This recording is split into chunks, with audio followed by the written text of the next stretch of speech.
I'm the reason why I always have to mark our podcast as explicit. I'm sorry.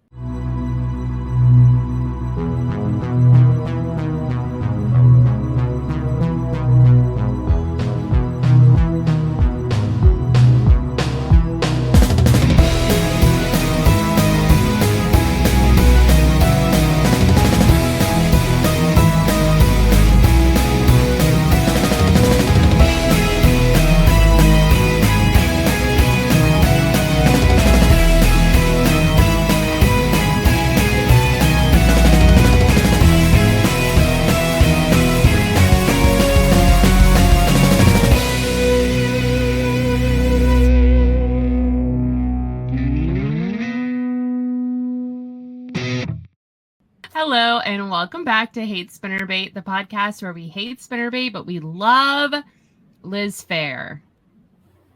Ooh, yes. She was like the early 2000s rom-com soundtrack queen. Oh, 100%. We will be discussing that tonight. That was a good one. I was excited to see where you were going to go with that because today's a little different. We're talking about a movie. We're talking Destin, but we're talking Destin in a different way. Hi, everyone. I'm Bethany, joined as always with Michael Ann. Michael Ann, are you excited? We're going to be talking about 2003. There were some eyebrows in this film. Or lack of eyebrows in this film is what I should say. I was like looking at Mandy Moore's eyebrows half of this movie and was just so distracted by them because I was like, man, we really were plucking. We were plucking early in the early 2000s. What a time.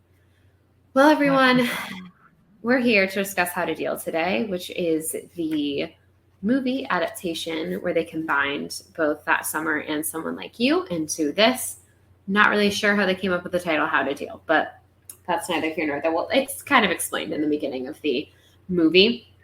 A little background on How to Deal. So How to Deal, interestingly enough, it was filmed in Canada, so very much not North Carolina. I also realized while watching the movie, at no point do they ever specifically state where they are, but Macon's car does have New Jersey plates. So I guess we're supposed to assume that they're in New Jersey, which is weird because that's not at all where either of those novels are set. They're on a beach at some point. It's very strange. They mentioned Virginia when they go to visit the grandma. And we know that Lewis's parents are originally from Atlanta. But they never really They sure are. They sure are. Boy, are they. So that is just something I found kind of interesting. Filmed in Canada. I assume we're supposed to guess that it takes place in New Jersey just by the plates, or again, Macon is a criminal, so maybe he just stole a car from New Jersey and is driving around North Carolina. I'm a little uncertain. Here's a couple fun facts about it. So obviously based on the novels by Sarah Destin, the screenplay, though, the adaptation was written by, I apologize if I mispronounce any of these people's names, but by Nina Beber. And when I IMDb'd her, I looked her up. One of her credentials, like her credits that she has, is Clarissa Explains It All. So that tracks. Because watching this movie, the way that Hallie is presented, I'm like, yeah, I could see that this woman wrote Clarissa Explains It All. She also has a bunch of other credits, but that was probably the one that I thought was the most interesting. Oh, she also, this was another one that I thought really tracked. She also wrote a few episodes in the span of Daria, which this also I could see. She has that. So Clarissa, Daria, those characters seem kind of like they have the voice of Hallie in this movie. So those are a few things about her. The director is this lovely lady named Claire Kilner. Again, I would like to apologize if I am pronouncing your name wrong, but female director, so that's pretty cool. Here's what also I find super interesting. She went on to direct some of the TV adaptation, the TV version of Snowpiercer, which I think is vastly different than anything Sarah Destin. And her most recent credit is for House of the Dragon, the new Game of Thrones spinoff. She's been directing episodes of that. So I thought that was very interesting. From How to Deal career to Snowpiercer and Game of Thrones stuff. So fascinating. Her career really took a weird turn there.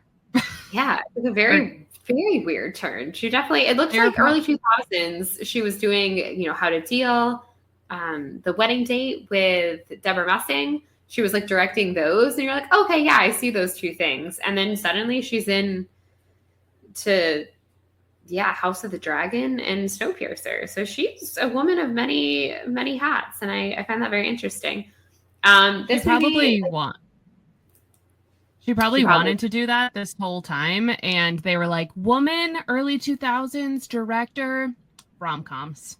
You can direct this rom-com and these like coming of age teenage stories. And she's like, okay, gotta get my foot in the door. It is interesting. I mean, if you look at the career of a lot of people, like how many people do start in stuff like that. Like you have people like Kevin Williamson, his first major credit is Dawson's Creek, and then he goes on to write things like Scream, which are similar, but obviously very different.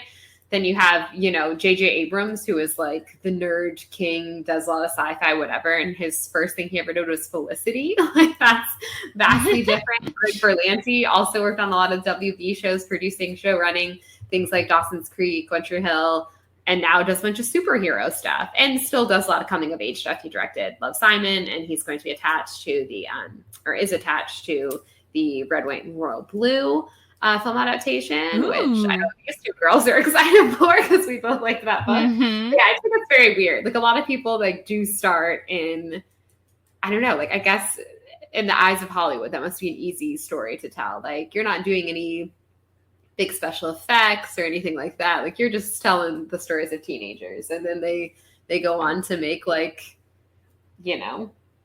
Star Trek and Star Wars, like from Felicity to Star Wars. That's from How to Deal to Dragons. Like, I guess that's a thing. Which right on for all of them. So I just want to give a little background of who, because we discussed Sarah's background a little bit in the first episode. Of obviously we're discussing all of her novels, so I just kind of wanted to let everyone know who directed and wrote the film adaptation, kind of see some of their other credits to kind of see, a little bit about who they are, where they're coming from. As we mentioned, it came out in 2003. It was rated PG-13, which is good to know when we dive into the movie here. There's a note I had about the PG-13 rating, which we will get to discuss in a minute. Critically, it didn't do super well, box office or critically, which doesn't super surprised me. I mean, I made its budget back, so I guess for New Line Cinemas, it was worth it. It was worth making. But yeah, if you look at its Rotten Tomatoes score, not super great. But that doesn't surprise me for a teenage film. We were just talking, Michael and I, before we started. Obviously, in 2003 and still to this day, most critics are males. So, of course, they don't really think that they were the target audience. I did find Roger Ebert, who, of course, is considered, one of the go-to film critics of our time. He had a review of it. I thought overall pretty nice. He kind of states some of the things that I have issues with as well. Basically, he starts by praising Mandy Moore and kind of says that he thinks that she's going to be a star, which I agree. At the time of filming, she would have been 18 when the film came out. She was 19. So this is very early in her career. She would have had, I think, A Walk to Remember would have been the only other like big movie she had done at that point, but that she was the lead. She was also in The Princess Diaries. I'm sure we all can recall. So so she's still pretty young and new in her career. So Roger Ebert kind of gives her praise. Another thing I think he says, and here's some of the positive he said. He said, How to Deal has some good things in it, including a performance by Allison Janney as a mother who is allowed to be more human and complicated than the average mom of the movie teenager. Yeah, I like that. See? Even Roger Ebert knows that Sarah Dawson writes some very compelling mom stories. He also said there's also a strong performance by Alexandra Holden as the heroine's best friend, Scarlett, facing an unexpected pregnancy with more character than some of the adult show. So I also like that he picked up on, we talked a lot about how we thought that Scarlett, is obviously very mature for her age, and we think she's really great. And I like that in the movie, which you don't even get to see as much as you get to see book Scarlett, that Roger Ebert picked up on that. So I thought that was very interesting. This is something that I think is interesting, which in fairness, movie making is better. Like he's nicer, like more likable, I guess, than book making. But what I do find interesting is he says, Hallie herself is faced with the alarming prospect of her first romance, the boy is Macon, and the fact that he's a nice guy only makes her choices more complicated. And I'm like, that's so interesting to describe him as a nice guy, but all right. And then he talks about how, Trent Ford does a good job overall with his performance and how there's certain things he has to say that, what does he say exactly?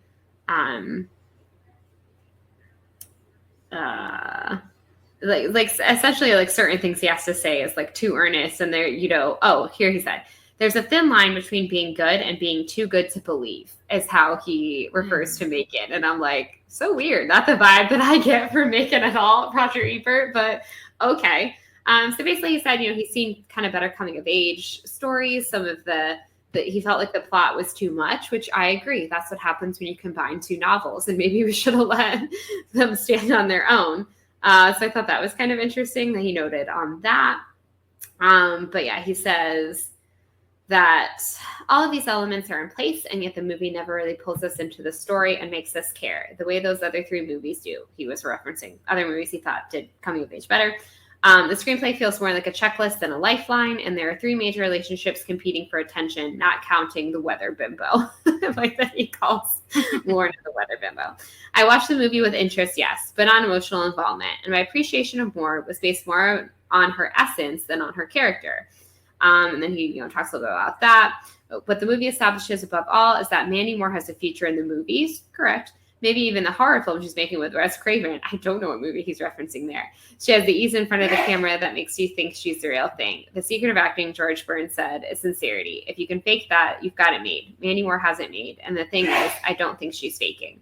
So basically, he praises Mandy Moore a lot and kind of says that the movie's not that great, which I don't know, I guess fair. A couple other things. I guess let's go into some casting. Like we obviously have now talked about Mandy Moore. So Mandy Moore is playing Hallie in this adaptation. I think she does a pretty good job. Trent Ford is Macon. You know what I think is interesting? I guess they changed a lot of their last names in this. Like she's Hallie, but her last name in this is now Martin. And then Macon is Forrester instead of Faulkner, which I think is, I'm like, why? Like, what was the purpose of that? I'm not really sure. But I didn't notice something that. I noticed. Like at one point in the movie, they say Forrester, like, hey, Forrester. And I'm like, oh, it's Faulkner in the book. But then Elizabeth Gunderson is still Elizabeth Gunderson. Like, I like that she gets to keep her full name. It's like so strange, but it's such a good name. Like, you can't change that. Alexandra Holden is Scarlett. We have Nina Falk as Grandma Hallie, and then the incomparable Allison Janney as Lydia Martin. Another weird thing, I guess maybe because they never give the mom a name in that summer, that she ends up with the friend's name because her friend is named Lydia. Yeah. And I just thought that was very interesting. This is first tangent of the episode. Since Allison Janney is in this, I just have to tell, this is the way my brain works, okay? So The West Wing, did you ever watch The West Wing at any point? You should watch The West Wing. I think you would like it. It's on Netflix whenever you have the time. You're a busy lady, but whenever you have the time, you should watch it at some point. So the time that it ran, I was too young to watch it because I wouldn't have, it's obviously very political show. So I did not watch it in its original air time. I watched it later on in life on Netflix. But when I did, it became one of my favorite shows, even though Aaron Sorkin, I like a lot of his work, but he can be a problematic guy. That is, just want to state that first and foremost. I get it. He's not my favorite guy. Yeah. But anywho, love The West Wing. And for some odd reason, my husband's, his dear friend, actually the best man in our wedding, one of the first things we bonded over was that we both liked The West Wing and we both liked Beverly Hills 90210. And we both like the same couples from the West Wing, like our main ship from The West Wing and like our main ship from Beverly Hills 90210. We were like quoting the episodes to each other one night. It was very cute. We had like hugged it out. It was adorable. So anyhow, when you're talking one time, we've talked The West Wing a lot. Like we'll make West Wing references to each other because we both know that we like the show. And we were talking about if anyone was ever on The West Wing, like that's the character that they are for the rest of their lives. Even though I've seen a lot of these actors and many other things, and half of them in something before I saw them on The West Wing, but just like Allison Janney will always be CJ Craig to me. Like Rob Lowe will always be Sam Seaborn. I went and watched Black Panther, Wakanda Forever the other night. And oh my God, I can't even think of the actor's real name right now, but Toby Ziegler from The West Wing is in a scene at the beginning, and it gets to him, and in my mind, I just went, oh, Toby Ziegler's in this. And like that, they just are their West Wing characters for the rest of your life. And he was just saying how his fiance, they're big Parks and Rec fans, and they had just finished watching Parks and Recreation, which of course Rob Lowe is also in Parks and Recreation. And so she's saying something, they're watching something, and she goes, this guy looks like a cheap imitation of that Sam Seaborn. And he goes, so weird that you instantly went Sam Seaborn and not like Chris Traeger when we just were finishing watching Parks and Recreation. But I was like, no, I get it. Like I watch Rob Lowe in like 18,000 things because Rob Lowe is in every television show ever because he like goes on it for 4 seasons, gets bored with it, and then goes on to the next one, you know? And I was like, he will always be Sam Seaborn to me. Like, I can't. Like, he was always his West Wing character. So, anywho, at any point, if I call Allison Janney CJ Craig while discussing her performance, that's why. Like, she will just always be CJ Craig in my heart. And I was like, Bradley Whitford, always Josh Lyman. Like, I just can't. Like, they're West Wing characters. Yeah, I feel like for me, when I was watching this, Mandy Moore to me is always Mandy Moore. She's just like one of those people I can't like put into a character. So I'm like, yep, it's like Hilary Duff. I'm always like, yeah, this is Hilary Duff. Hilary Duff. I think a lot of Mandy Moore's early work, like when she was in a lot of these like coming of age movies, I was just like, oh, that's Mandy Moore. And in this movie, she is just very Mandy Moore, right? But I feel like on This Is Us, I actually think she like really disappeared into that role and did just phenomenal on that show. So I feel like as she has gotten older, I can kind of like separate her from being Mandy Moore. But no, like not in this movie. I was just like, I didn't think of her as Hallie. I was just like, there's Mandy Moore, being Mandy Moore. Yep. 100%. Yeah, absolutely. Any thoughts before we officially dive into our little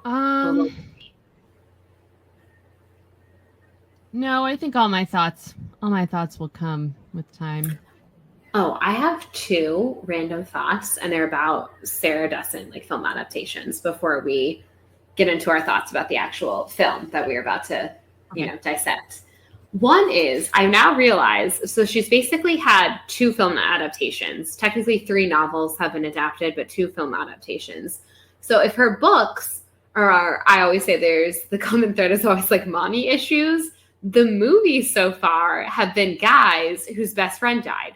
Because so far we have How to Deal, which Macon is dealing with the loss of Michael, and Along for the Ride have been adapted, which the main character is dealing with the loss of his best friend. And that's why they like open up the bike shop, Gabe's bike shop, yada, yada, yada. So anyways, I was rewatching How to Deal the other night, and that just popped in my head. I'm like, oh, so far in the 2 movies that like, what are the odds? Because that's not a common trope in Sarah Dessen's novels that like guys have a best friend that's dead.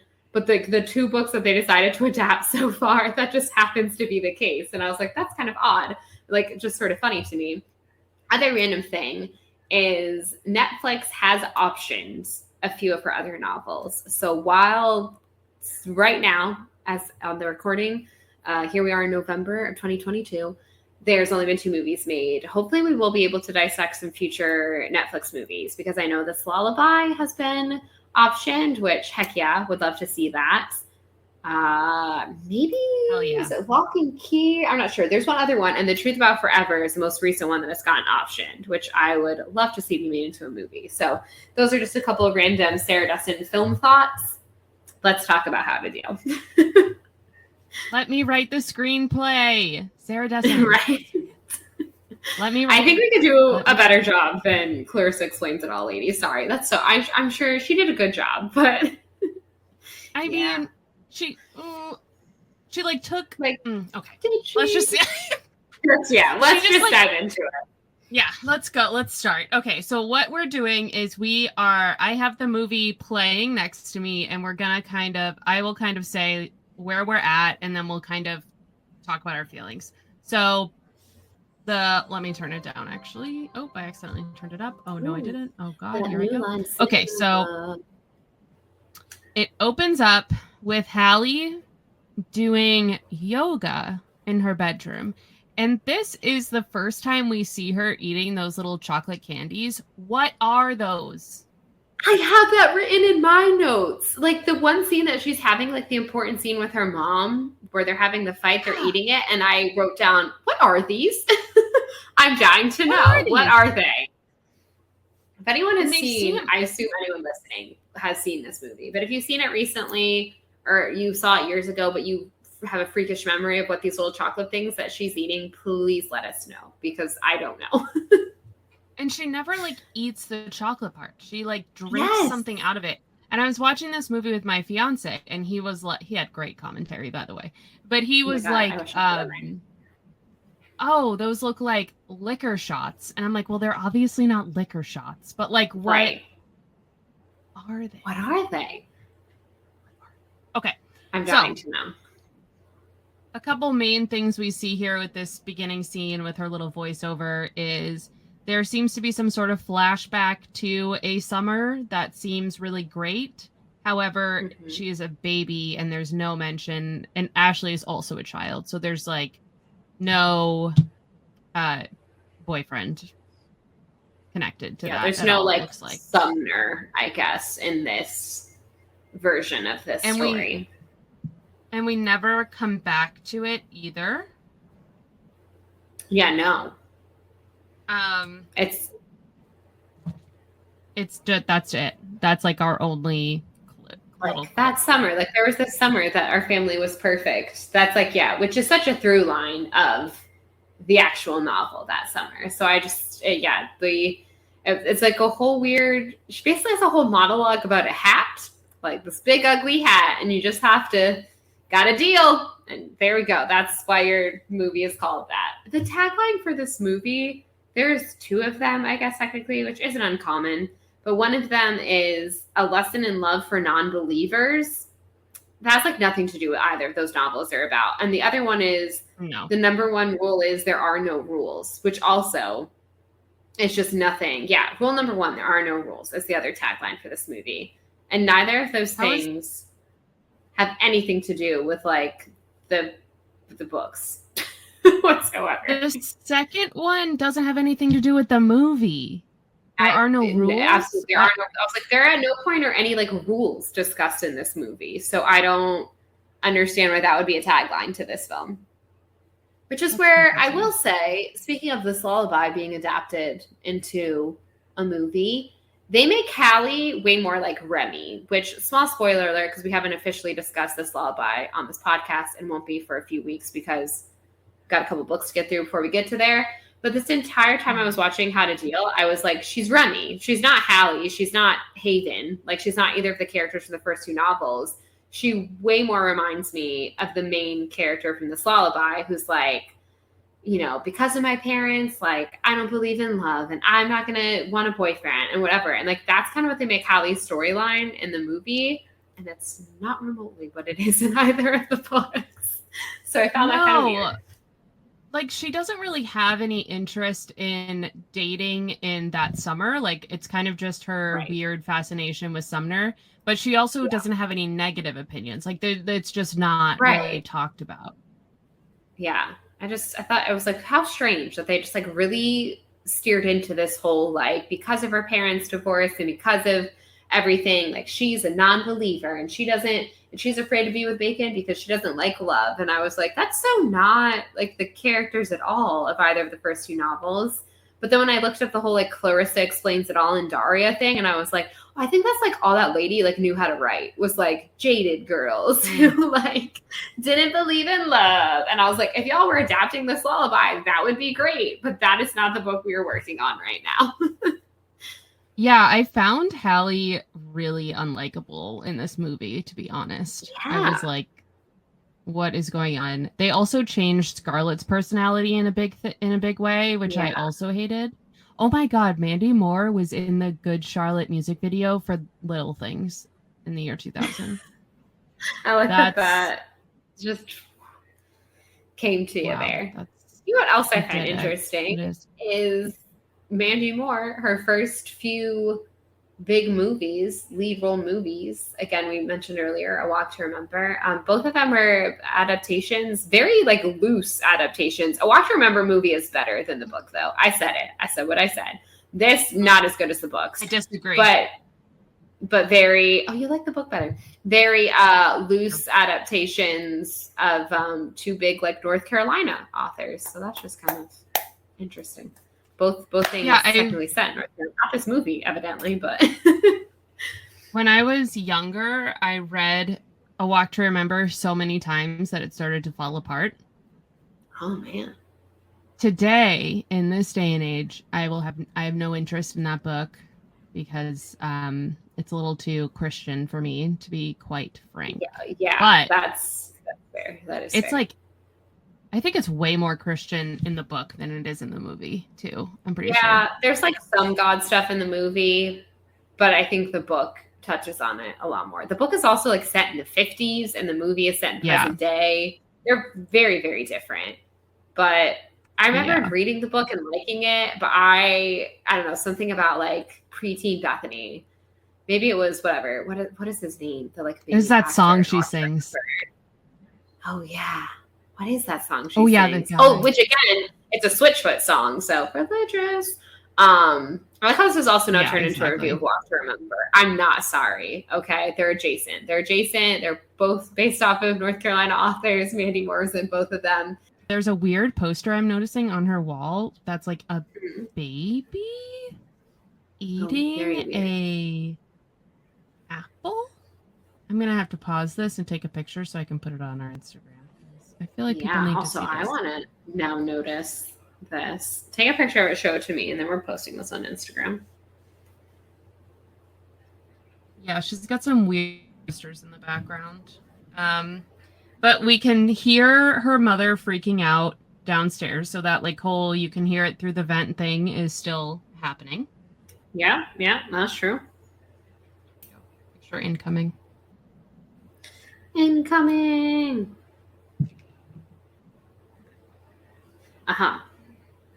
Oh, that is very weird. Yeah. It's just baby. And was that supposed to be like a baby? Is it someone holding the baby? Is that like a hand? I guess like a blanket and a hand, I think. And then it's like an apple, maybe. Or is like this baby crawling out of the womb? I'm not sure. Either way, it's super disturbing. Yeah, it's a strange poster to have. And then she goes downstairs. Yeah, it's weird, right? It's like it's strange. Like, what is that? Yeah, not about that. So then we go downstairs. It's also another difference is this is the day their divorce was finalized as opposed to the day that they are getting married. Yes. The dad and the weather pet.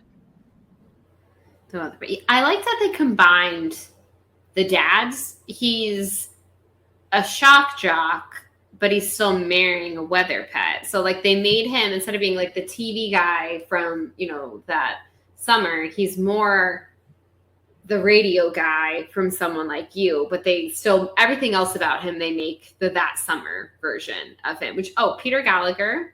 This will be our second OC reference of the podcast. I will always think of Peter Gallagher as being Sandy Cohen from the OC. Perfect casting in this movie, though. Can I just say? And his like weird 2003 goatee, like everything about him, I'm like, yes, he screams like gross shock jock who would marry a much younger woman. So A+ casting on that one, casting director.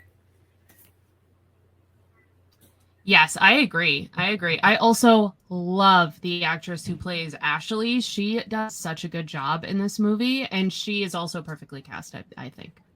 Yeah, I did look up her age because of as we discussed a lot when we were discussing last summer, the fact that she was 21. I did think it was interesting. They mentioned in the dinner scene, which we'll get to here. I'm jumping ahead a little bit, but they mentioned that they are getting married young, which I was like, yes, they are. But yeah, they now have Hallie's being 16, which Haven would have been 15, and it was a 5-year difference. So we have 16 and a 6-year difference. So they like aged her up a little bit. And the actress who played her would have actually been in her late 20s at the time, but she still looks very young. So that's a little fun fact for you there. I was like, I like how the movie was like, no, we're not going that young. I know. So we are in the kitchen. Ashley just announced that she's getting married. I like it. You know, I think Ashley looks good. I think the mom, Ashley Janney is incredible at every point. So did I say true. Ashley Janney? She nails it. You did, but I think it's because you were thinking Ashley, the sister, and then Allison Janney just kind of combined into one. I liked it.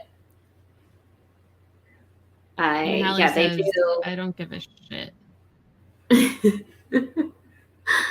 You know what I do like about this? Because I think we're about to go bust in on Michael and Scarlett, correct me if I'm wrong. Yes. But what I do like about How to Deal is we talked about how we thought that Michael seems like a really sweet guy, and we're sad that we like never got to know him, because when someone like you starts, it literally starts with he's dead. So I liked that we kind of got to meet him in this, and he is exactly like, he's like this sweet little nugget, like I thought he would be. So yeah, good on him. I don't know how him and Megan are friends, but we'll get to that later. Why doesn't Hallie leave? Like, Hallie just stands there. Yeah, she just like awkwardly stands there. And also, I love that they have him riding away on a motorcycle. And if you're a book reader, you're like, that motorcycle is going to be his demise. And then it's not his demise. And that's one of the things that I'm just like, why? Like, why did we feel the need to change that for the movie? I wonder. It's not a super important thing how he dies, but like the important thing is that he dies, obviously. But I just thought that was so weird that they were like, we will put him on a motorcycle in this movie, but that will not be what kills him. Yeah, it's like a little nod, but it's not relevant. Yeah, but like not how he actually goes out. Can I just say Marion is a lot different in this than I thought than she is in the books, I guess. Because we get to like the next little bit is like I wrote down camcorder online dating. Like, was that a thing in 2003? Like they mentioned it sounds like they're online dating, but they're like filming things with a camcorder. So great. To, I guess, like do like a little video for her profile. I'm not really sure, but I thought that was I think that's how interesting. Works. Yeah, I think back in the day, you filmed a video and you sent it to a dating service, and then they showed that video to potential suitors. I don't know where I'm getting that from, but that knowledge is in my brain. You have a vague memory of that being like a thing. I feel like that. I mean, I was thinking like, how did early like online dating or like dating services work? And so I think that very well could have been a thing. We obviously all had video cameras at that point. So but yeah, I just thought that was like such a funny, weird little thing. Not so much in that scene was I like, wow, Marion's so different. But just overall, I felt like Marion is a lot different than the way she is in the books. This is where the PG-13, I said earlier, the PG-13 rating is going to come up. So if no one is familiar with how the MPAA rating system works, if you are rated PG-13, you are allowed a single solitary fuck in a movie, and you got to use it just right. And I wrote down perfect use of the one PG-13 fuck. I love that it went to Allison Janney. I love that she's talking about like basically it's a great like cute little scene. And it's early, very early on in the first like 5-10 minutes of the movie. I was like, ooh, they already used their one. But I was like, like that was the perfect use of it. They couldn't have picked it at a better time. So I thought that was brilliant. I absolutely love that scene so a few thoughts about this scene. The first thing is the mom's name is Lydia, which we talked about, which I was like, I guess you have to give her Lydia's name. Right. Also, Marion is the same age as Lydia and is divorced instead of widowed. Oh, wait, no. Yeah. She wasn't. Scarlett's mother wasn't divorced. The dad was never in the picture. Like the dad just like was never around. Yeah, 'cause she was like a teen mom. Yeah, and she kind of dresses like what I imagine Lydia dressed like in the book. Yeah, like they kind of made her like an amalgamation of Lydia and Marion, kind of. So that I thought was interesting for sure. Yeah, because they kind of made her like, we'll make her the mom's friend. But yeah, that was kind of interesting. I literally wrote down Allison Janney is a goddess and we don't deserve her. wonder what that. I know. I love this scene so much. I get it absolutely. Oh. Kills me. Dinner with her dad. At Dave and Buster's. So this dad is like not as classy as that summer dad is. That was another thing I just randomly noted. He's a classic rock DJ dad, so he's got a little different. He's like, we in pleather booths. I have a small rant about the dinner scene, which is about her hair, essentially. How Lorna comes in and is like, you're just getting prettier every day. And Mandy Moore, because again, we're just going to call her Mandy Moore, because like she's not remotely anything like Hallie, like anything like book Hallie. No, not even close. But she, like, basically, you know, and she's like, I don't know how you can say that when like you don't see me every day. And she's like being all snippy with her, which, you know, she has the right, but whatever. And then the dad is all like, which is such a dad thing. Why is this such a dad thing? Why are middle-aged men obsessed with their teenage daughter's hair? It's weird. It's weird, but they all are. That is weird. And he's all like, just let it grow. Just let it grow. And it like does this great, which I thought this was a good, like one of the better moments in the movie, where they're like being all patronizing about her hair. And it immediately cuts to her going to Scarlett and being like, cut it, which I did love. I know. And I love her little spunky haircut. But yeah, I'm not the first person to ever discuss this, and I'm sure I will not be the last. Again, Mike is being weird in the kitchen. Hi, Mike. How you doing? Love you. Also, we all heard him sneeze twice earlier, so I just want to say, bless you, Mike. Yeah, bless you. He's the world's loudest sneezer. Why are all dads obsessed with their teenage daughter's hair, and why are all men the loudest sneezers in the history of life? Andrew's sneezes are so loud too. I make fun of him every time. I'm like, there's no need. Like, you're just being a drama queen, honestly. But I think everyone knows the story of, there's like 3 shows I'm going to mention tonight. I've already mentioned that show, but there's like 3 shows I'm mentioning tonight that I'm like, I guess if Sarah Dessen's recurring theme is mommy issues, mine apparently is like bringing up the OC, Stranger Things, and there will be another Skins mention. Everyone get excited. I will be talking about the OG Skins again tonight. But anywho, all I can ever think about is when Millie Bobby Brown got cast to play 11 and she had to cut her hair. And she was an 11-year-old, and like that's a big ask for being like, hey, we want you to be in this thing. Which again, you didn't know at Stranger Things, you didn't know it's gonna be worldwide phenomenon. And she gets cast, and she's just like, okay, whatever. Like she doesn't give 2 shits. Like they show her, Charlize Theron as Furiosa from Mad Max, and she's like, yeah, I want to be a badass like that. And she is into it. And her pansy of her father, I'm so sorry, Millie Bobby Brown's father. I'm sure you're a lovely man, but this is the only thing I know about you, and it irritates the hell out of me.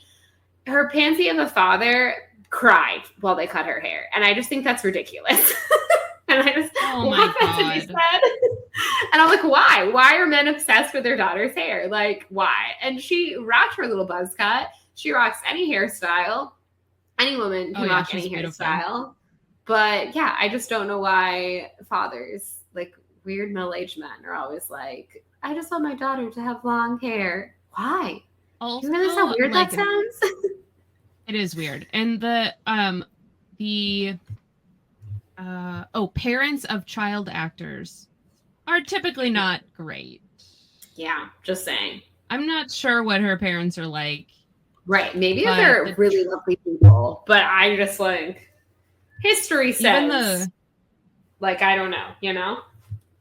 I'm just happy that she works with Winona Ryder, and like Winona Ryder, like having been, a child actor before, hopefully can steer them all in the right direction. Yeah, I think, definitely. I love Winona Ryder. What a gem. Winona Ryder and Allison Janney, you're both goddesses that we don't deserve. 100%. 100%. Oh my God, what's this? I don't know. Moving on. I also would have cut my hair. Basically, the moral of the story, if someone sits there and it's just like, oh, I'm going to talk, like, it's her body, like, it's like a body autonomy thing. Like, if someone is sitting there being like, oh, my little precious angel baby daughter, never cut your hair, I immediately, too, would be like, pulling out the scissors, let's go. I'd be like, okay, there goes my hair. Okay. And be like, well, cut my hair, so I hope you're okay with that. We also find out in this scene, and I don't even know why this is added in. I guess it's just like they're trying to pull as much from the books as they can, but it doesn't really matter. She gets kicked out of camp. Yeah, which doesn't leave I early. also thought that We kick her was out.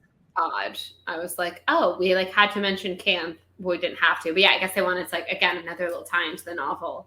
But yeah, they like make Hallie more like rebellious somehow by the fact that she got kicked out. We then get to the greeting card scene, I believe, with Michael and Macon, which is where the girls, after they chop off Hallie's hair, like run into them. And I wrote down 2003 greeting card flirting. Like, I don't know. I think we were past greeting card flirting by 2003, but I could be wrong. I also liked, though, that the baby one, I was like, ooh, foreshadowing. I know. I saw that. I thought that too. Yeah, the greeting card was, I thought they were going to eventually explain that it was like her birthday or an anniversary, right, but no, he's just like buying her a card. Look Which at this. also, There's like, huge... he was very sweet, and just further proves that Michael was a good egg. He was. There's also huge Pez dispensers in the back of this scene. They're massive, and one of them's a giant clown, and it's freaky as fuck. I'm the reason why I always have to mark our podcast as explicit. I'm sorry. There's nothing I can do about it. I did use but I discussed the PG-13 fuck, so I already took us down the rabbit hole. So don't worry, it wasn't technically rated R. It was our podcast, and the MPAA had to rate our podcast. They would rate it R because of we drop too many F-bombs. We don't use just the one. I am way more invested in Michael and Scarlett's relationship in this movie than I am with Macon and Hallie. Like, Macon and Hallie, I feel like, and we'll get into it a little bit more, but I feel like they really don't set this relationship up enough for me to give a shit about it. No, 100%. They like do a couple of montages to like, and that's what this all boils down to in this movie is you should have just adapted one or the other. Like, there is way too much going on that you don't have time really to set up Hallie and Macon. And if that's supposed to be like your main focal point, I feel like the movie wants it to be the main focal point, but it's really not. Like, there's just a lot of weird pacing issues. But yeah, like at no point I'm like, am I supposed to care? Like they do a good job, which I think in both the book and in the movie, it's one of my favorite scenes between Hallie and Macon, which is the guidance counselor scene. Like, Macon is quite charming there. And you're like, I could see where you'd be interested in this boy. And they do a good job like setting it up. And then they like don't really get to talk to each other a lot until they get to the dam scene later. And I'm like, these weird montages that you're giving me, am I supposed to be falling in love with this couple? Because I don't know anything about them. Like, I don't know. It's just weird. But also I wrote down, and then I looked it up, IMDb, the soundtrack to this movie, obviously, later. But as I was watching it, I just wrote weird Billy Shakespeare song as they do the transitions, like go back to school. Wait a goddamn second. Is this the first time you've ever heard this song? I'm pretty sure it's the first time I've ever heard this song. Apparently it's called Billy S. Is that correct? That's what IMDb told me. Are you a fan of the Billy Shakespeare song? This song was like one of my top songs growing up. This is like teen rom-com, early 2000s soundtrack. Legendary song. Exactly why I wrote it down, because I was like, this Billy S song, like this I was like, the other day when we were wrapping up Someone Like You, and I was like, we're coming out with Had a Deal, get ready for some like 2003 pop, like 2003 rom-com pop. And that was like, this is one of the first songs I think they play in this movie. And I was like, this is exactly what I was envisioning, was this Billy S song. But I don't think I have any recollection. Clearly I have heard it because I've watched Had a Deal before, but I had no recollection of this song. And I was like, what is this song? I was like, immediately started singing along. I was like, I love that you know this song. Oh, hell yeah. That is it. Oh, it is very 100% what I would expect to be in a teen movie. 100%. I like that Macon is still a truant. Like, that's still a thing, because they mention basically in the guidance counselor scene that he like never shows her. Like because she's talking and she was like, oh no, in the greeting card scene, sorry, when she's like, you know my name? And he's like, we had biology last year together. And she's like, we were never really there. And I was like, I like that that's still a through line. We always got to make Macon a truant and like a criminal. Which a lot of times in this, he is missing school and no one ever, in both the book and the movie, and I'm like, why is this never addressed? Like, why do we never get to know what Macon was up to? And in the movie, they kind of give you slight explanation, like maybe more than the book does. Like in the movie, they kind of make it seem like it's because like grief, like he's going through the whole Michael thing. Kind of, like, not really. They don't really say that, but like you could kind of make the assumption that that's what they're saying, he's missing school. But I'm just like, why does no one ever bring up the fact that Macon is a truant? But they, like, I mean, he's missing school and getting in trouble before Michael even dies. Yeah. So it's like, what are we doing here? What's his story? Also in this guidance counselor scene, Hallie has the schedule that doesn't make sense. And for some reason, the guidance counselor is like hell-bent on convincing her to take these classes, which doesn't make any sense. That's not how school works. But Hallie says, this is just proof that nothing is going as planned this year, which makes sense if you read the books that summer and you know that she's like real grumpy about the weddings and everything, but that doesn't really make any sense from the movie. Right. What's not but she going also, your way? In the guidance counselor on the radio, the announcement, instead of the announcement on the news being the baby, it's that they're eloping, which isn't a real elopement. So yeah, she doesn't even, like, her parents are divorced, which I guess is obviously very stressful to her, but she doesn't even know at this point that her dad is getting remarried. Like, when she's talking about the schedule, the guidance counselor steps out for a minute, and that's when she finds out. It's like right then and there. So I just thought that was like, how weird. Yeah. Oh, and then Macon walks in, and he is wearing a graphic tee that says, I was hoping you would also. Hold on, let me try to pause it. Okay.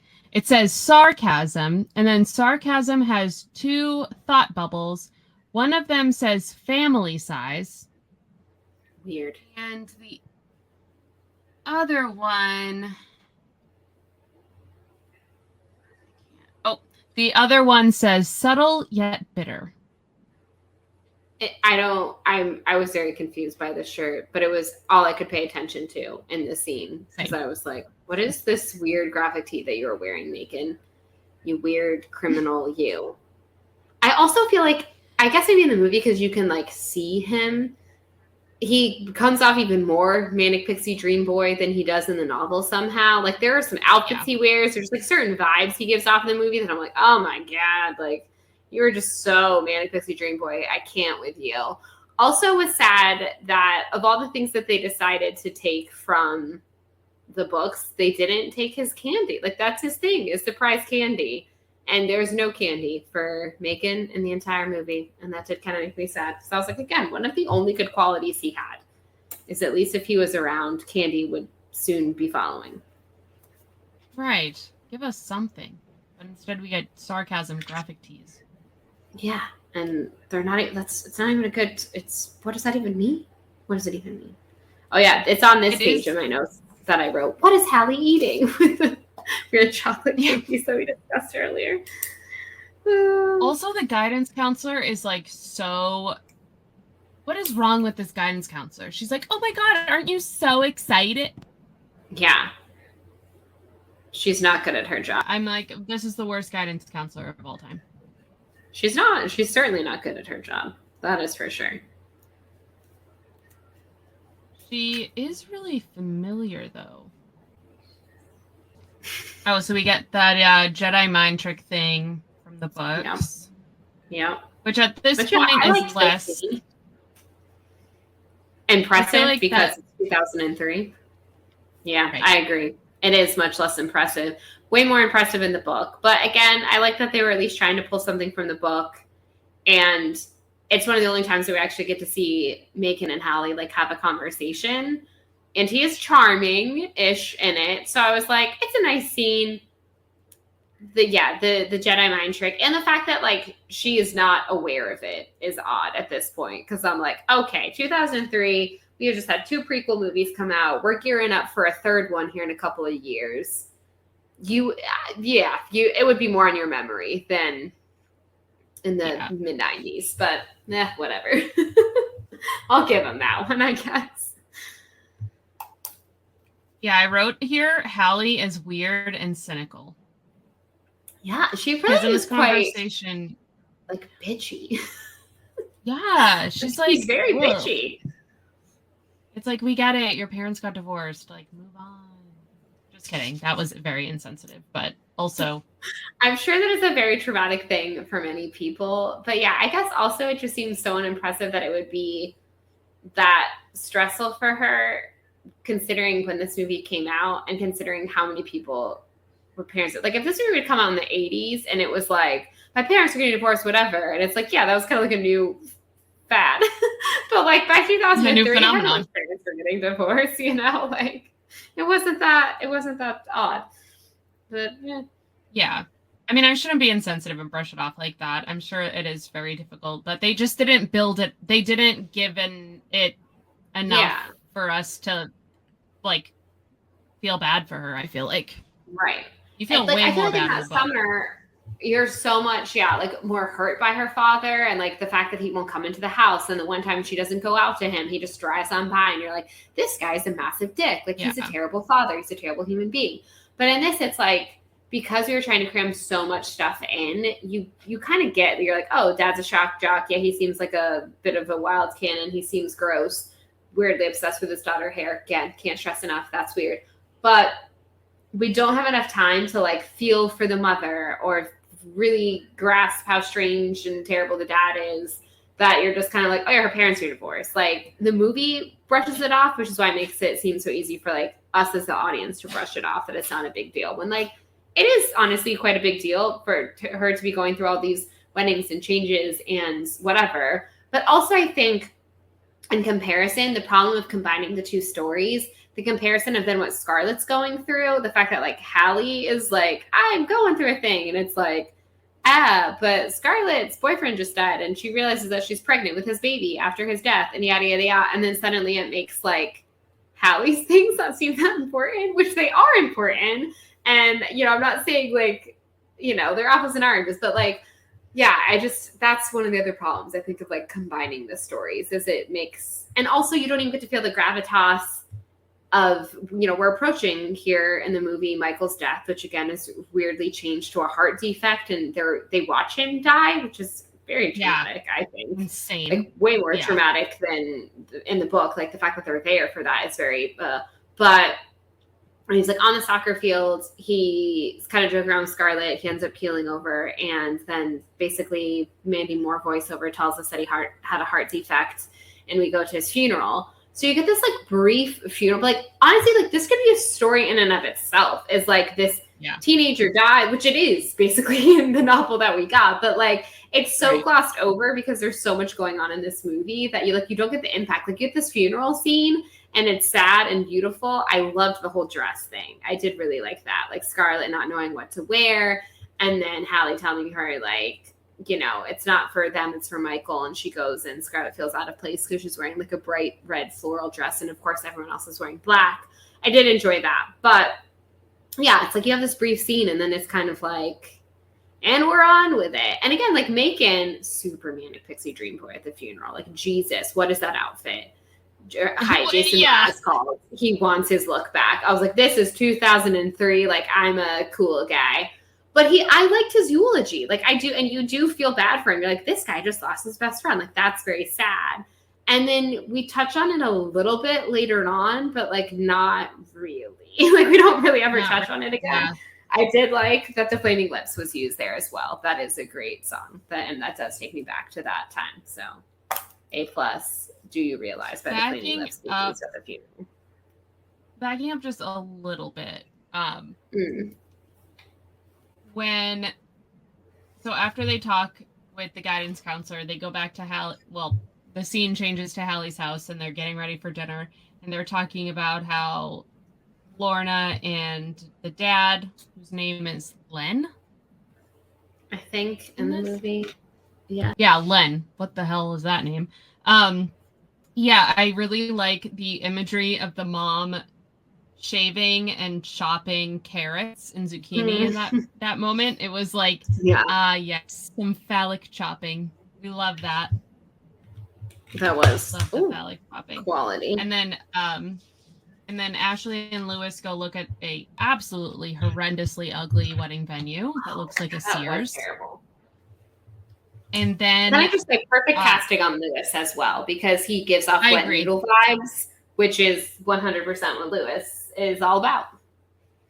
I love the movie adaptation of Ashley and Lewis. I'm like way more into their relationship in this movie than I was even remotely in the book. I thought the relationship 100%. In the book was terrible. I was like, do not marry. Yeah, like guy. I like that Lewis is like a wet noodle, but then they actually like have some growth. Like they have some character growth and like relationship growth in this movie. And you do kind of find yourself like invested. I was rooting for them in that airport scene at the end for sure. Yeah, me too. And then when Hallie and Scarlett are walking around and they see Ashley and Lewis fighting, which, by the way, what is this? The smallest town in the entire world. First of all, Scarlett is checking her Nokia phone for a message. Yes. And then they are standing in front of a movie theater. And let me just read the prices of these movie tickets to you. So an adult is $7, a child $4, seniors $5, and then you can get a year membership for $65. That's a steal. Let me tell you. What? I pay $35 for one ticket now, I feel like. I haven't been to that. I mean, you're not far off. The last time I went to the movies was pre-pandemic. I saw Frozen 2. That's the last time I went to the movies. Oh, wow. It's been a minute. But if you go to a premium experience, if you're going to a IMAX or a dine-in theater or what's the other one? Dolby. Which one time I was in a Dolby theater, and when they went to do the thing, this guy yelled out, Dolby, like the way you would yell out Kobe. And Mike and I were like dying laughing. And so anytime we like go see something in Dolby, we like whisper that to each other when it like the logo comes up. We're just like Dolby to each other because that guy, iconic. He lives in my memory forever. But yeah, if you go to one of those, it can literally cost, especially depending on the market, because obviously certain cities are more expensive if you're in a New York or LA. Even where I'm at in Orlando, we're considered like a secondary tier market, so it's quite pricey. But that costs you probably, like $18 a person for an adult ticket for something like a Dolby or an IMAX or whatnot. If you have 3D on top of that, you're going over $20. But if you, AMC, please sponsor me. If you have AMC A-list, it's $23 a month. So if you go like twice, worth every penny, and it's honestly a really great deal. And you can see through movies. So Mike and I both have A-list because we like the movies, and we always pick dine-in because it's like, why not? Like either way, I'm spending the same amount of money a month, so I always go for the more like quality tier things. So I feel like I'm getting more bang for my buck. But yeah, go like twice a month, and it's beautiful. My God! When we move back to Orlando, still up in the air at this point. I might look into that. We are only 18 minutes into this movie. I mean, we've been recording for an hour. We've had tangents about How to Deal. I did not envision being a two-parter. I thought this was going to be a 30-minute episode. And we're an hour in. I don't know how much we're going to have to discuss. But then I was like, man, I'm really annoyed about the dad having control over her hair. And I have something I am furious about that we have not gotten to yet, and I'm not going to say it. But anyway, so Oh God, what page am I on with my notes here? Okay, here we go. Okay, so they got into this fight, and then they're like, "Oh my God, Lewis, I love you," which I just love their relationship so much. I think it's great. Hallie's being a weird fucking negative Nancy about marriage again, and then we see Michael die in front of our eyes, which is very strange choice, as you said. Do not understand that at all. Very weird. Very, very weird. I really like the line during Hallie's voiceover before the funeral where she's like, the world stopped when he died, or it should have.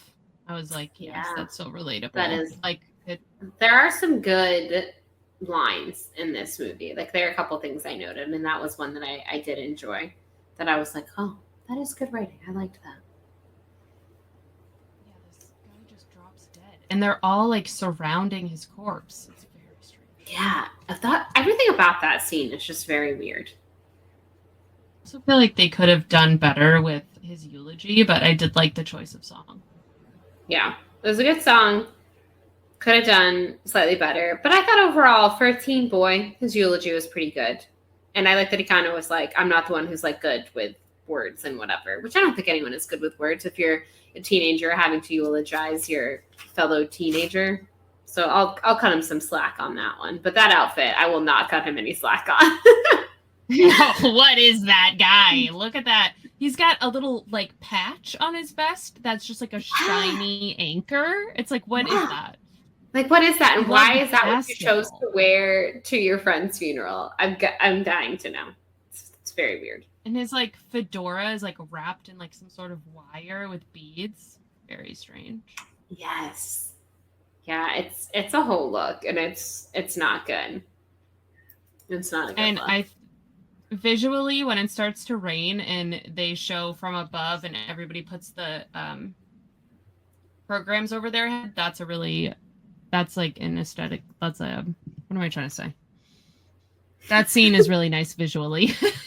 Yeah. No, I think that's one of the things.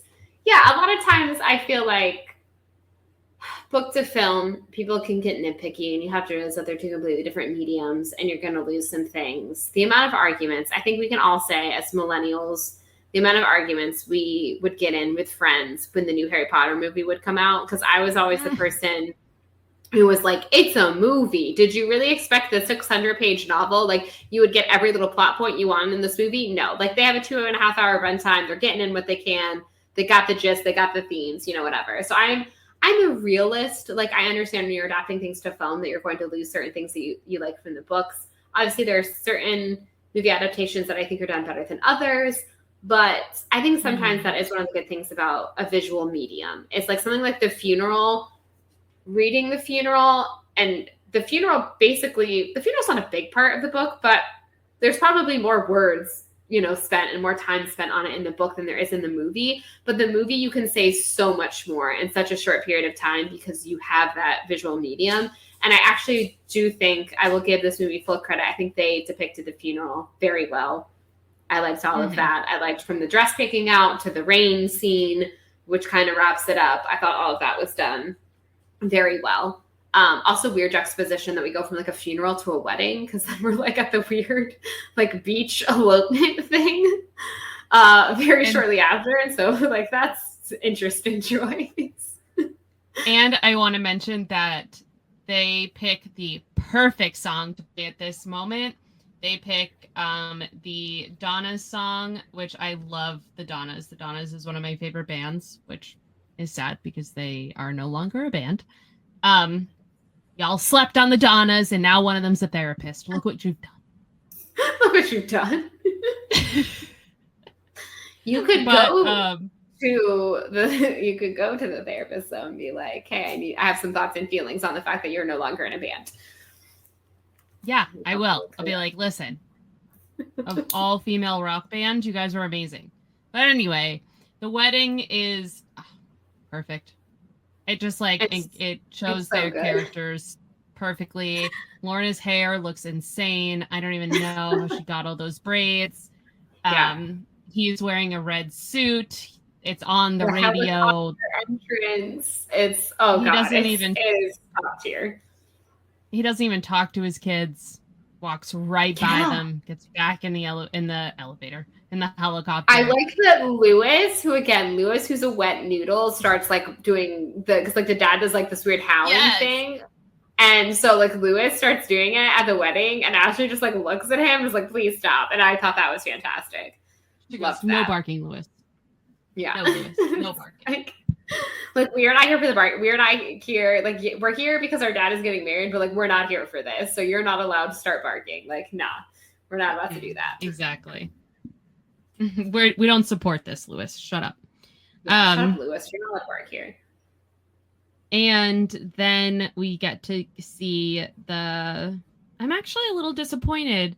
So one of the things I really liked about that summer was the mom's garden, that whole imagery with the mom's garden. And, you know, they have it here a little bit, but it's like, what does she have? Like 5 plants right there? And that's, you know, and we don't Ashley visit it a lot. It's like, no. It's just her like angrily being like, just because you're a perfect, pretty one, you know, or because it's like basically supposed to be, you know, it's the new wife or whatever. Yeah, which was still funny. Like Allison Janney is hilarious, so like that was hilarious. But you know, she does have good comedic timing, I will say. And then that's when the mom decides to drop the bomb that she wants to sell the house, and Hallie freaks out, which is understandable in my opinion. Yes, I said it in the book and I'll say it now. I get where the mom is coming from, but at the same time, maybe just wait until she graduates. Right. Or also, this is a plot point that they never circle back to in the movie. Like she drops this bombshell, Hallie freaks out, and we never get any kind of you know, like conclusion, wrap up on that storyline. So that's just a weird little thing that bothered me a little bit. I did like that scene, the bombshell of the house selling. I was like, yeah, not cool. And that would be stressful for her with all these other changes going on, as we discussed when we discussed the book. But I did like that scene. Again, Allison Janney just kind of like a masterclass of just, you know, she's just great. And they're talking about the wedding, and she was like, was dad, you know, like that blame. She's talking about like the powder blue suit, but she's also basically saying like, don't hate your father. How like he's a good man. He was a good man in our wedding. He is still a good man. And I like that because I do think it is easy, again, when parents do get divorced, that they like, you know, sometimes they want to pit their kids against the other parent. And I think she's like, he's your dad, and he is a good guy at the end of the day. Like you're allowed to like him. Don't hate him. And I just thought that scene was done very well, even though she kind of ruined the moment with the whole bombshell. I do think that's another thing about the movie is they do have, you can see that there is some tension, obviously, with the whole mother-daughter relationship.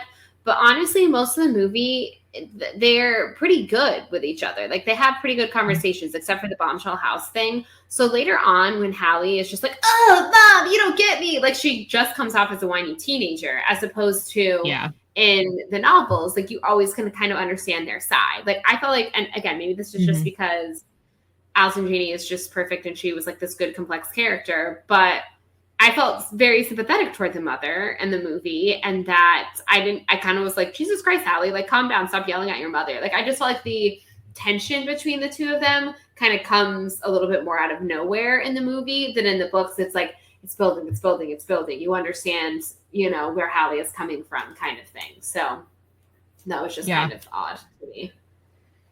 Yeah. Yeah, I agree. And then we get like a half-assed version of the lawn mowing scene.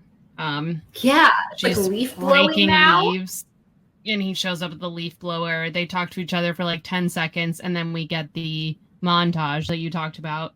Yeah. To Liz Phair. They did their best. Here we go. They gave us some Liz Phair. They gave us the song that was in every rom-com, every trailer, every coming-of-age teen romance.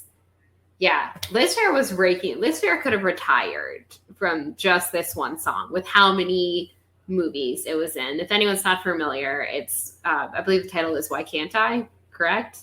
Yeah. And you know it. Even if you think you don't know it, you know it. It's the why can't I breathe whenever I think about you? That one. I wish y'all could see my clan right now. She's bopping. But yeah. I mean, they did their best. They gave us a good song for the montage. But again, like this is these characters have had like 2 conversations outside the guidance office and now this quick leaf blowing moment. And this montage is supposed to make me like them and care for them. Nah. Listen here, Jason Mraz looking mother effer. You ain't it, okay? We're not impressed with you, Megan. We're not impressed. We're all set, buddy. Thanks, though. And then, also they just like are like hanging out this whole time. Scarlett's there, and she seems totally fine. And it's like, she wouldn't be totally. My ex-boyfriend, who I have not seen in 10 years, died last month, and I am a freaking mess. There's no way that she would be.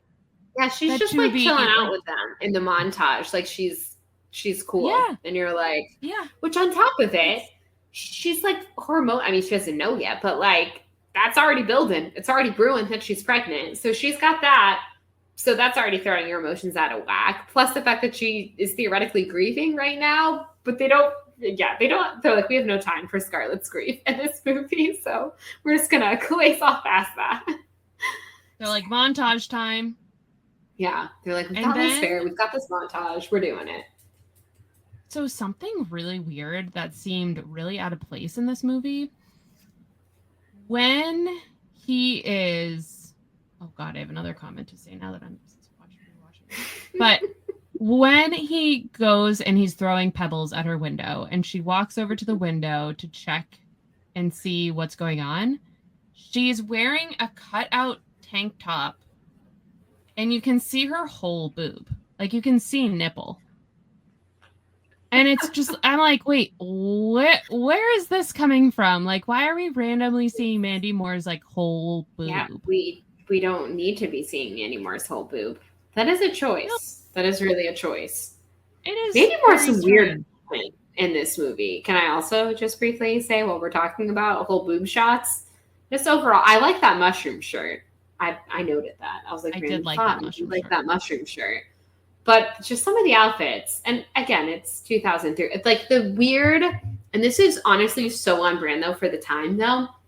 The weird like choker necklace that she wears with her bridesmaid's dress, because again, it's like she's an edgy girl or whatever. But I was like, that is actually like people would have worn that. And now you're looking back at your wedding pictures from 2003 and being like, dear God, why did I let my little sister wear that weird choker necklace? But yeah, there's just some odd fashion choices overall. Yeah, in the early 2000s, we were really into like Chinese imagery, like Chinese lettering and stuff. Like her necklace has like Chinese letters on it, and it's, well, you know, obviously Chinese is not a language, but I'm American and I'm stupid, so you know. So please forgive us for not knowing the exact term. Please forgive, but it is. Yeah. And then we see we really were loving appropriating Asian culture in the early 2000s. Yeah. Like, boy, were we into that. Like, what's up with that? Why? Gwen Stefani's Harajuku girls. Who could forget that phase? Yes. Yeah, she would, if she tried to do that shit now, like she would be canceled so quick. But back in the day, we're all just like, yeah, it's fine. Like, that's cool. We're doing that, I guess. That's so weird. Yeah. It's so weird. And like very appropriative to like do that. I'm going to put a little blame. Yeah. This isn't entirely it because I don't know. I think maybe in the early 2000s, we were kind of finally getting the internet going a little bit and people were discovering anime and stuff like that. And then you had all that people just were like, let's give whatever. But you know what else I'm going to blame a little bit? Speaking of Star Wars and how in 2003, it's not as cool to be referencing Star Wars as it was in 1986 or whatever, but with the Jedi mind trick. But a lot of the prequels took from a lot of Asian, a lot of Padme's costuming. And I think maybe that started bringing things into the American culture. And maybe it shouldn't have. And I love Padme Amidala. And I love the costume designer for the prequels. And I love her designs. And it's space opera. And, you know, of course, you're going to pick whatever. But I often wonder, the fact that we went so hard on kind of like Asian inspired looks in Phantom Menace, did that make us all cringy cultural appropriation people in the early 2000s? I don't know. Maybe. Food for thought. It is a food for thought. Food for thought Also, for everyone. One of Taylor Swift's new songs, doesn't she say, like, it was 2003 and the outfits were terrible? What the fuck? Yes! And I was like, ain't that the damn truth?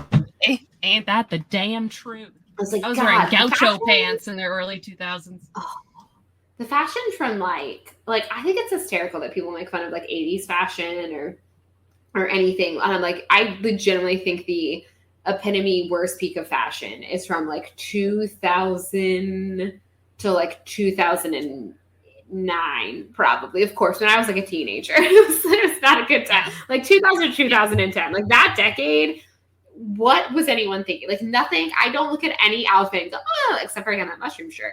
But like most outfits I'm looking at, I'm just like, oh, but there are like certain pieces from the 80s or the 70s and the 90s that you're like, yeah, and stand the test of time. Like again, I'm staring at Michael Ann right now, who's in her closet, and there's a flannel behind her. Obviously, flannel's very associated with the grunge movement, whatever. But that's the thing. We're also wearing flannel shirts to this day, y'all, because it's like still in fashion. No one is trying to bring back something from 2003 because it's hideous. Do you remember those big? Please don't. Do you remember those big belts that were like a bunch of circles? Combined? Yes, 100% remember those. I'm certain I probably owned one. Like, and I probably thought I was so cool when I wore it. And like, that's not what was I thinking? That's not fashion. That's terrible. It was terrible. Terrible time for clothes. In this scene as well, speaking of clothes, when she goes out and kisses Macon for the first time, ? He's wearing a shirt and it looks like, I mean, I know this is a common theme here that we're having in this podcast, but it looks like Jesus Christ is standing on his shirt. I think it is the Brazil statue.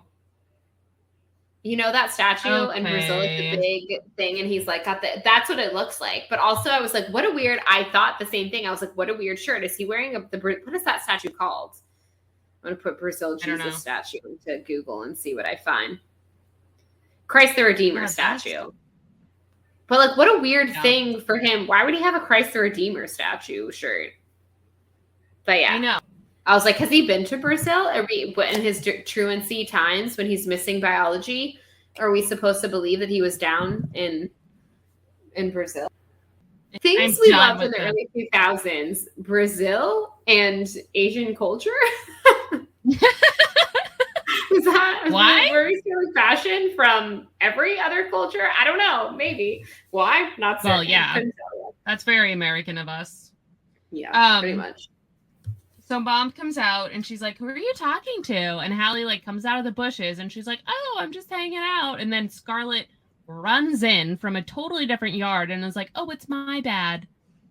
Yeah. What? Comes in saving her, which I like. We're about to get into the room where we find out why Scarlett has rushed over.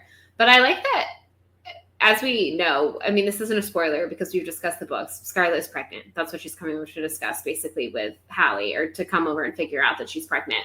But I like that even when she is stressed out carrying a book that's like basically saying symptoms of pregnancy. Also, my carrying book right there, everyone, you can't see it, but it kind of looks like Wakanda Forever. So, hi, everyone, Wakanda Forever. But this is carrying a book.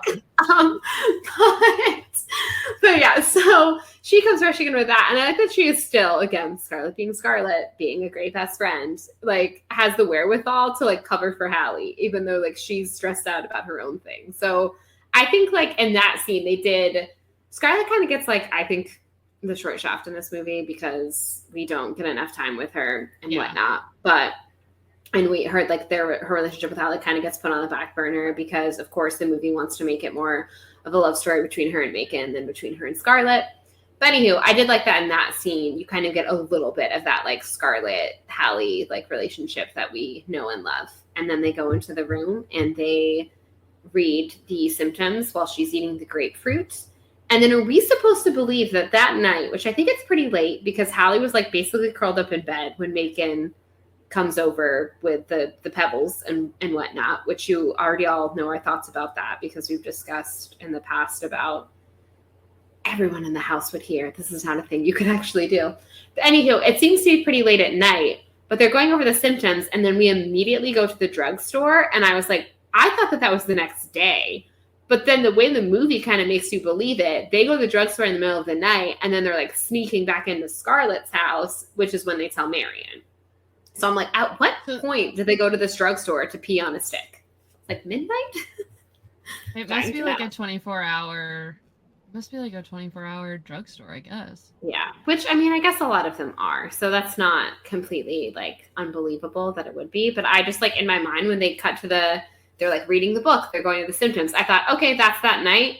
Now we're at the drugstore. But then the very next scene is, like, them sneaking back into Scarlett's house. And I was like, oh, okay, that's all still in one night. Oh, I was mistaken. Mm-hmm. Yes. Then Scarlett's mom sits them down, and she's like, what the hell is going on? And Scarlett says, Mom, taking your car out is going to seem like the least of it. I did. I enjoyed that. It's like, whatever you're thinking right now, it's worse. And it's like, damn, way to set that one up, girl. Yeah. Yeah, she did herself no favor. She was just like, you're not going to be worried about the car in about 2.5 seconds. There's something that's about to be way worse. And she tells her mom, and her mom takes it, about as well as she did in the book, basically. She is not too pleased. Yeah. She's like, you can go get an abortion. Yeah. One last rant before we wrap up for the evening. This is something, just because I was kind of talking about the Scarlett thing. This was something I knew I wanted to bring up at some point when we recorded this episode. But it is one of my biggest pet peeves, I guess, about YA book adaptations, and I have watched a lot of them, that I love that Hollywood is just like, okay, we're going to sell this to teenage girls. And you want to know what teenage girls love? They love a love story. And they always spend so much more time on the love story in the movie, like between, like the heteronormative love story between like a girl and a guy, like a teenage girl and teenage boy, than like any other kind of thing that the book, like the themes of the book was actually trying to convey. Like the worst example I can think of, or the best example of Hollywood doing this, is the Hunger Games, in which the Hunger Games, like the movie sells like, this is a love triangle. It's all about a love triangle. And like, that's not what the books are about at all. Like, I'm like, you've missed the entire damn point of the books. Like, that's not what it's about. And I totally saw that in this movie. It was like, having read, obviously, That Summer and Someone Like You. And I'm like, it's so not, like, it is not about Hallie and Macon at all. Like, that's not what these books, or again, only Someone Like You or They In, but that's not the point of that book. And of course the movie is like, we're going to make the point of the movie that the two of them have to end up together in the end, and that they love each other. And we're going to mostly tell you that through montage, I guess.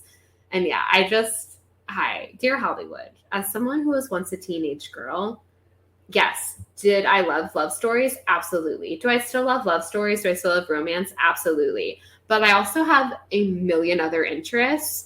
And I loved both of these books for what they were. And I love that they weren't about, basically a girl having a crush on a guy and they end up, and I don't know why you had to turn the movie into, here's this boy and she's jaded on love and she's going to fall in love with him. On the contrary, though, when you ever turn this lullaby into a movie, which that is the story, I will eat that up. And I will eat it up. But that is actually what the book is about. So it's a completely different thing. But yeah, that's hi, Mr. Hollywood. If you could just listen to us as two women. We like other stories besides just love stories. Okay, like we do, we really do. And you can stop trying to sell us on just love. Thank you. And young girls need to see more than just love stories, because like I can tell you, growing up, reading a lot of YA and watching a lot of YA stuff, I was like obsessed with like romantic relationships, and I shouldn't have been. Yeah. I should have been more obsessed with friendships. Preach. Yeah. Especially in your teenage years. I've said it before and I'll say it again. Your platonic relationships are going to be, your platonic love is so much more important. And the community you build of friendships is so much more important than your high school boyfriend. I can almost guarantee that. Again, Mom, hi, I know you're listening. Yes, you and Dad married each other. It worked out for you. But for a lot of people, it doesn't. You do not marry your high school sweetheart. So, yeah, like, you know, just focus on your friends. And I just wish that there were more stories about that. I mean, I guess, I don't know, they gave us Sister of the Traveling Pants, but even in those movies, they made it so much about the girls' relationships to boys and their sisterhood. Yeah. And that's not what the books are about. Yes, there was love and romance. Yes, there were certain girls. I was like, oh, I want her to be with this guy. But that wasn't, I love their friendship. I love the sharing of the pants. And Hollywood's that book like, was, those books were so good. Like that. They just like, you know, whatever. I don't know. Hollywood. Also, though, half the time Hollywood doesn't even think that women buy things, period. And they're like, yes, we got the girl viewers, but we need the boy viewers for the money. Not remembering the fact that Titanic, which completely all of its blockbuster sales were from, or box office sales, not Blockbuster, that's the video rental place. But it became a blockbuster hit movie because of teenage girls. And it was the #1 highest grossing movie for many years. So, hi, yes, women do go watch movies. We also will watch movies that are about things other than love. I do it all the time. So if you could just remember that, that'd be great. Also, like, that's one of my things I'm most upset about recently is we keep getting really amazing shows about women that are centered around women that are mostly cast with women, and they get canceled so fast. Dollface, Shrill, Dollface and Shrill are like the two that are forefront on my mind, but there are a lot of other ones that I'm like, why are we canceling this? It's because it's all women, and people are like, the algorithm or whatever the fuck. Yeah, it's not cool enough. There's actually a whole thing about and it's the marketability, and they think like merch sales, which is so weird because if you've ever seen a woman in Phantom, hi, it's me on the problem. It's me. I have so many, like my entire apartment that I'm sitting right now, the plushes, the posters behind me, the amount of Funko Pops I have, the amount of lounge flies I have. Like women will spend, they for some odd reason think that women will not spend like merchandise money on things. And so they're always trying to get men into it because they're like, the men will buy the toys, they'll buy the action figures. But it's like, hi, women buy action figures as well and nerdy merch. And Ashley Eckstein made an entire fortune off of it because she created her universe because she realized like, hey, where's the women nerd merch? Like women are at these Star Wars conventions. Women want to wear Star Wars stuff too. Why is it only in the men's section? And a star was born. But anywho, like it's a thing. Like I like back in the day with things like Buffy the Vampire Slayer and Supernatural, which is weird to say back in the day because it just ended like 2 weeks ago, I swear. But they were mad that it was mostly a girl audience. But it was so successful. Supernatural lasted for like 5,000 years because of female audience. But they were like, we can't make money off of this. But you did. Like, it's been proven that you can, and you did. And it was a successful show, and you sold a hell of a lot of merch. So I don't know why they were always like, but we got to get the guys. We got to get the guys. We got to get the guys interested in it. And it's like, no, you're doing A-okay with the female audience you have. So anyways. As the Joker said, we live in a society, and that society is run by men. It's run by men. And they're just going to keep making dumb decisions and thinking that they're the only people that exist when they don't. But because it's the two of us, and of course, something that we thought we're like, how long can we possibly talk about this movie? This is going to be like a 30-minute episode. Hardy, har. Jokes on us. Apparently, of course, we could talk about it for a very long time. Probably because I just went on a 20-minute Hollywood tangent. But that's a special bonus for y'all this week. You're going to be getting 2 episodes. So hi, if you're listening on Tuesday, our normal drop time. This is going to be How to Deal Part 1. We're going to be wrapping up our thoughts and feelings on How to Deal Part 2 tomorrow. So this week, exciting news, everyone. You get 2 episodes. You get to listen to us go on tangents and rants twice this week. So get excited. Whoop, whoop. We'll be back to finish up tomorrow, 2003's How to Deal with the fashion, the eyebrows, or lack thereof. We'll be back to discuss it. And then we are going to finally get to jump into Sarah Destin Stern novel, Keeping the Moon, which my clan and I have been very excited about. That one. I mean, we're excited about all of them, but we're very excited about that one. because it's going to be our first trip to Colby. We're going to get to go to Colby for the first time in the Sarah Dessen universe in this novel. Like a little restaurant friendship, which of course is something that is important to the two of us since that's where we met. So yeah, get excited. We're going to be back with some more How to Deal and some Keeping the Moon. And we hope that you all will be there to join us. Don't forget to rate and subscribe or follow or whatever you do with podcasts, and follow us on Instagram and tell Sarah Dessen you love us and we love you. Goodbye.